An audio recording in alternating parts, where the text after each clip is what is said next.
Hello, రామారావుని మాట్లాడేది? అవును, నేను జమాని మాట్లాడుతున్నా.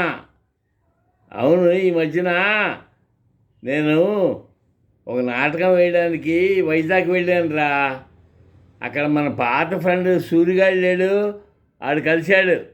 కలిసి, ఏరా జమా, మనం చాలాడైంది కలిసి, ఎంతరా ఇప్పుడు నీ వయసు? 65 70లో పడ్డావా అని అడిగాడు.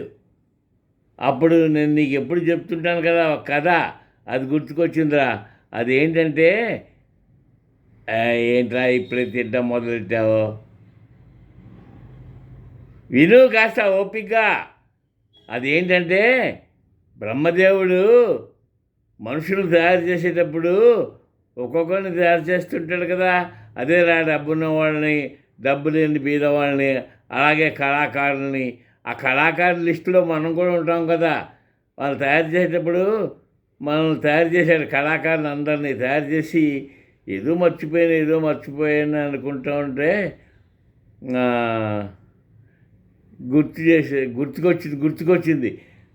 అదే, అయ్యో వెళ్ళిపోయాడే, అందరినీ పంపించేశానే, వయసు పెట్టడం మర్చిపోయాను అన్నాడంట. అలాగా మనకు వయసు పెట్టడం మర్చిపోయాడు బ్రహ్మదేవుడు. బ్రహ్మదేవుడికే మతిమరుపు వచ్చింది. అలాంటిది మానవ మాత్రం మనకెంత తెప్పు, మనం మర్చిపోదాం, మన వయసు మర్చిపోదాం అన్నాను. వాడు ఒకటే నవ్వు.